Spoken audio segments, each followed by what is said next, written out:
शिवाजी महाराज यांच्या तिथीनुसार असलेल्या जन्माच्या दिवशी घेतलेला आहे.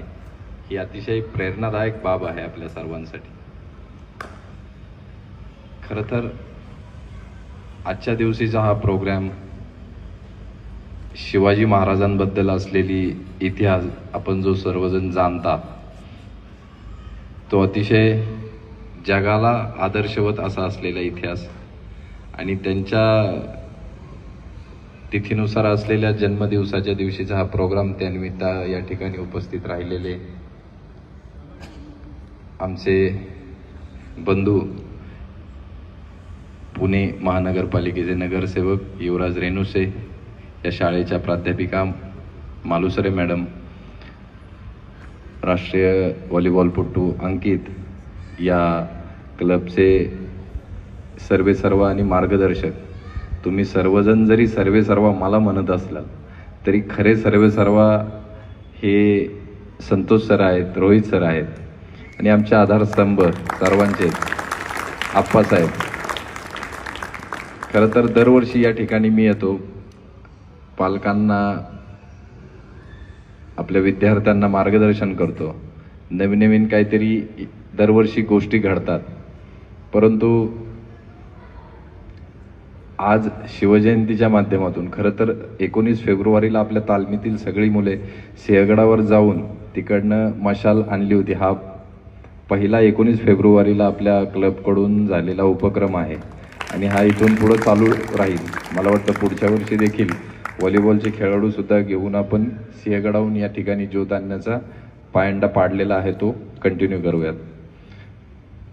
शिवजयंतीच्या माध्यमातून तुम्हाला मला थोडक्यात सांगायचं असं आहे की आपण पाहिलं तर शिवाजी महाराजांची जडणघडण, त्यांचा जन्म आणि त्यांचा मृत्यू ह्या दरम्यान त्यांनी जे केलेलं कर्तृत्व आहे हे खूप मोठं कर्तृत्व आहे. वयाच्या 15व्या-16व्या वर्षी रायरेश्वराच्या मंदिरात हिंदवी स्वराज्य स्थापनेची जेव्हा शपथ घेतात, 16व्या वर्षी तोरणा घेतात, 17व्या वर्षी पुढे कोंडाणा घे, पुढे रोहिडा घे, हे अशा पद्धतीचे गड जिंकून, आणि वय वर्ष तुम्ही जर पाहायला गेलात तर आता तुम्ही समोर बसलेला असतात हेच वय होतं. अंडर 14चे आपले विनर्स आहेत, अंडर 17चे विनर्स आहेत, सिनियर्सचे विनर्स आहेत. तुम्ही नक्कीच जिल्हा महाराष्ट्र गाजवताय, परंतु 400 वर्षापूर्वी महाराज तुमच्या वयात असताना काय करत होते याचा जर तुम्ही दाखला पाहिलात तर पालकांनीही जर शिवचरित्र पाहिलं तर तुमच्या अंगावर काटा उभा राहील. सगळ्यात मोठं संकट जे अफजल खानाच्या रूपानं पहिल्यांदा स्वराज्यावर आलं, त्याला इतकं टेक्निकली आणि टॅक्टिकली महाराज सामोरं गेले, इतक्या संयमाने सामोरं गेले की शत्रूला त्यांनी प्रतापगडाच्या पायथ्याला आणलं. म्हणजे आपण आजकालच्या पिक्चरमध्ये जो डायलॉग ऐकतो ना की तुम आए नहीं हो, तुम्ही यहाँ पे लाया गया है, तशा पद्धतीचं अफजल खानाला प्रतापगडाच्या पायथ्याला आणलं. तिथून पुढं अफजल खानाचा वध झाला. हे पाहून जेव्हा औरंगजेब बादशाह दिल्लीतून पाहतो की हा या ठिकाणी जे दख्खनेत महाराजांचं जे प्रस्थ वाढते याला आळा घालण्यासाठी शास्ताखान सोबत कितीतरी लाखाची फौज देऊन जेव्हा आपल्या स्वराज्यावर चाल करून पाठवले, त्यावेळी देखील महाराजांचा प्रसंगावध आपण सर्वांनी वाचा. 3 वर्ष शास्ताखान जरी पुण्यामध्ये धुमाकूळ घालत होता तरी महाराज शांतचित्ताने बसले होते आणि पुन्हा अफजल खानाची स्ट्रॅटर्जी उपयोगात येणार नाही म्हणून त्याला इकडं बोलवायचं नाही, तर आपण कोणीच असा विचार करू शकत नाही असा महाराजांनी विचार करून शास्ताखानावर छापा मारला आणि त्याला मारायचाच प्लॅन होता, परंतु त्या ठिकाणी तो वाचून त्याची 3 बोटं छाटली गेली. ही आपल्यासाठी एक अतिशय प्रेरणादायी गोष्ट आहे की लाखोंच्या फौजेला टॅक्टिकली कसं महाराज सामोरं गेले. त्याच्यानंतर लगेचच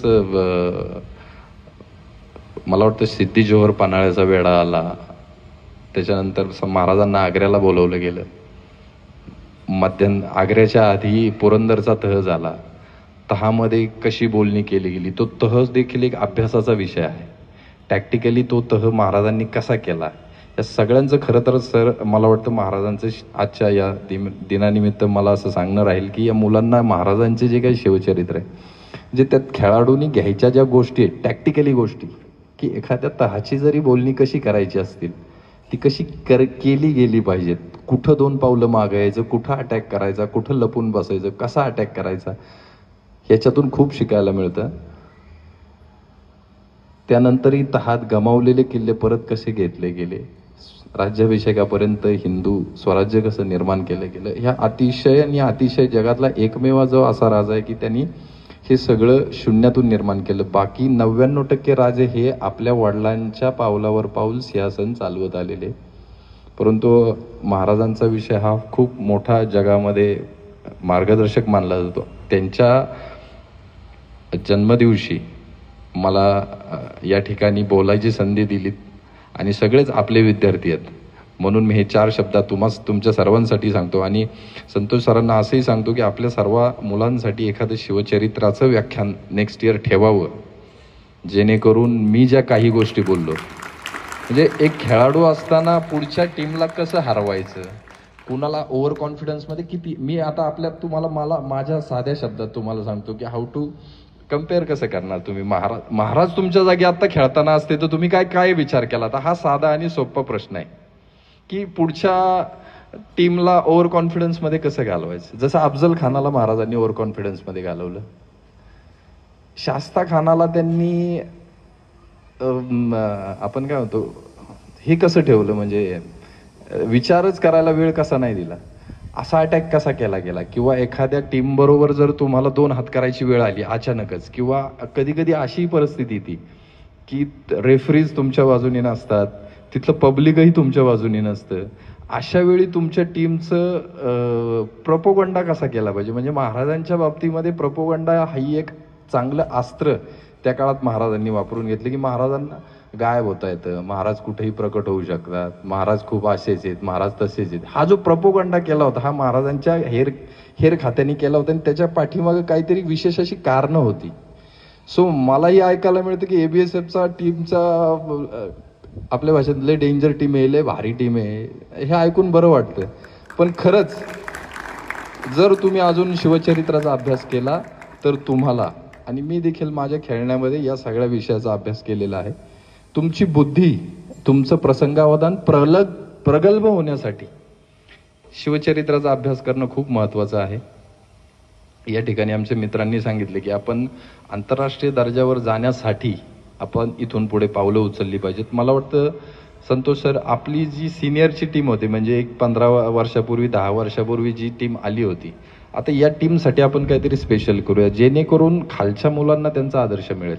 मला असं वाटतं की आपण मध्यंतरी लिओ सर किंवा पांडेन सर यांना या ठिकाणी बोलवलं होतं, तर त्यांची वेळ परत घ्या. महाराष्ट्रातली कुठली अशी मॅच आहे की जिथं ABSFच्या मुलांनी ती मॅच जिंकले की आपला डंका भारतभर होणार आहे, अशी एखाद्या 1-2 टुर्नामेंट घ्या. त्या टुर्नामेंटच्या आधी पांडेन सरांचा, लिओ सरांची वेळ घ्या. 1 महिन्याचा कॅम्प आपल्या तालमीवर लावू. तिकडे तालमीवर 1 महिन्याचा कॅम्प लावल्यानंतर जी तयारी होणार आहे ती मला माहिती आहे. कारण पैलवानांचं खाणं जेव्हा तुम्हाला मिळणार आहे तेव्हा तुमचे बॉलवर फटके पण तसेच पडणार आहेत.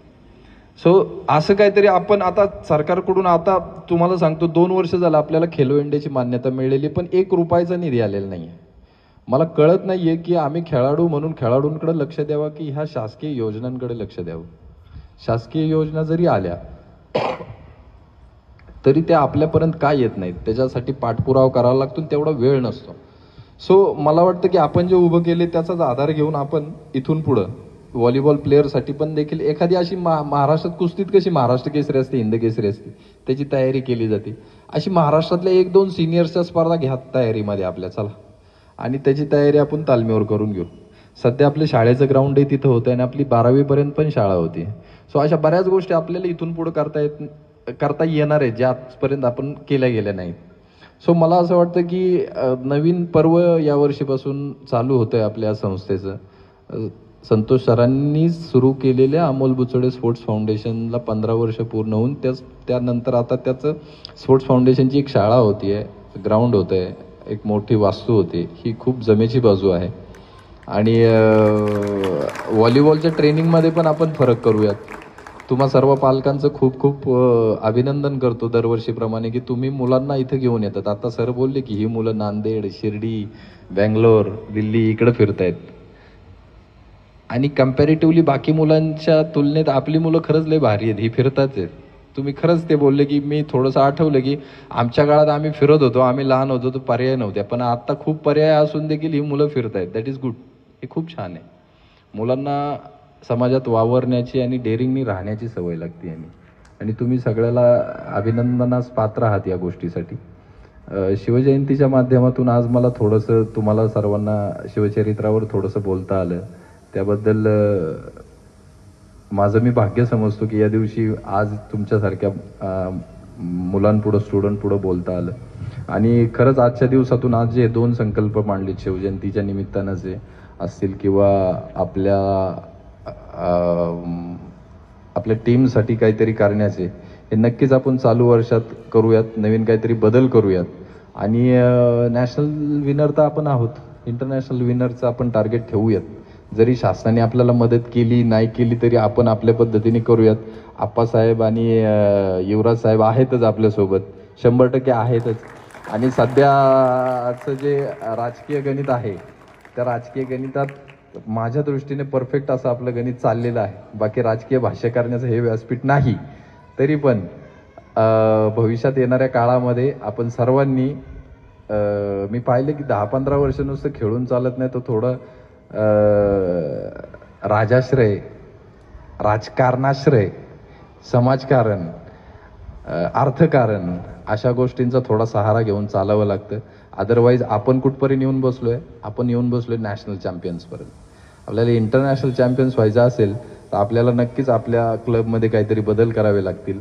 तुम्हा सर्वांची साथ आहेच आणि भरभक्कम असे आपले आधारस्तंभ आप्पासाहेब आहेतच, युवराज साहेब आहेतच. सो काय काळजी करू नका. तुम्ही चाललाय हे सर्व चांगलं चाललेलं आहे, अतिशय उत्तम चाललेलं आहे. या वयात लहान लहान मुलांकडे पाहिल्यावर खरंच उर्मी येते आणि अभिमान वाटतो की ह्या आपल्या संकल्पनेतून निर्माण झालेल्या क्लबमध्ये इतकी लहान लहान मुलं एवढा मोठा पराक्रम करतायत. म्हणजे आज तुम्ही जिल्ह्याला नंबर काढला तरी म्हणजे 10वीमध्ये जिल्ह्यात नंबर आलेल्याची केवढी वाहवा होते. आमच्याकडे ठिकाणी आहेत जिल्ह्यातले नंबर. हा म्हणजे असं कमी समजू नका पालक तुम्ही, आपली पोरं राज्यात आणि देशात पहिली आहेत. सो बाकीचं काय करतात की हा माझा मुलगा तालुक्यात पहिला आहे पेढे वाटा, हा मी थकलो तालुक्यात पहिली येऊन. हा सो तुम्हा सर्वांचं अभिनंदनास पात्र आहात तुम्ही. या ठिकाणी दरवर्षीप्रमाणे घेतलेला बक्षीस समारंभ सोहळा खूप अतिशय चांगला वाटला. मी जरी माझं जरी नाव क्लबला असलं तरी मी सांगतो सर्व संतोष पवार सर. आणि खरंच चांगल्या संकल्पनेला कंटिन्यू राहणं ही एक मोठी गोष्ट आहे. गेली 15 वर्ष अविरत ते कष्ट करतात, तेही अभिनंदनास पात्र आहेत. त्यांचाही योग्य सन्मान योग्य वेळी आपण करणारच आहोत. परंतु आता मला असं वाटतं की एक टार्गेट घेऊन चालू की आपण इंटरनॅशनल लेवलचं. सो ते टार्गेट पूर्ण झाल्यावर आपण सत्काराला मोठी माणसं आणू. हां सो इथं सर्व आल्याबद्दल सर्वांचं धन्यवाद. आणि नक्कीच आपली प्रगती होण्यासाठी जे काय नवीन बदल करावे लागतील ते नक्की करूया. पण पालकांना मी पुनश्च एकदा विनंती करेन की शिवचरित्राचा अभ्यास तुम्ही करा आणि मुलांना गोष्टी सांगत चाला. आजकाल काय झालंय की यूट्यूबवर बघून शिवाजी कोण बघत नाही यूट्यूबवर. तुम्ही अभ्यास करा, जे तुमच्यामध्ये पेरलं ना ते त्यांच्यामध्ये जाईल. सो नक्कीच तुम्ही या गोष्टी सांगायला चालू करा. रामायण महाभारत शिवकाल, रामायण महाभारत जरी तुम्हाला मे बी माहीत नाही, पण माझं इतिहास आवडता विषय आहे, अध्यात्म आवडता विषय आहे.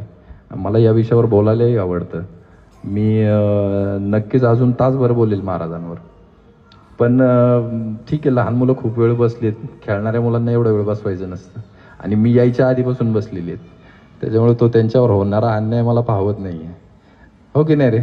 हां, त्यांना तुम्ही चॉकलेट पण आणली नाही सर, काय तुम्ही मला सांगितलं? हां, अरे वा, जेवणाची व्यवस्था आहे की, व्हेरी गुड, शाबास. पण भूक मोडून नाही गेली पाहिजे, भुकाच्या ताब्यात मिळलं पाहिजे जेवण. खूप सुंदर वाटलं आणि सर्वांना शुभेच्छा. पालकांचंही अभिनंदन, मुलांचंही अभिनंदन. उत्तरोत्तर आपली प्रगती होत चालली आहे. फक्त आंतरराष्ट्रीय स्तरावर कसं जाईल या दृष्टीने आपण जाऊयात. आणि आजच्या दिवसापासून शिवचरित्राचा अभ्यास पालकांनी करायचा, मुलांना सांगायचं. आणि तुम्ही कम्पेअर करा, तुम्ही कम्पेअर इतरांशी करू नका. तुम्ही महाराजांचं वय आणि आपल्या मुलांचं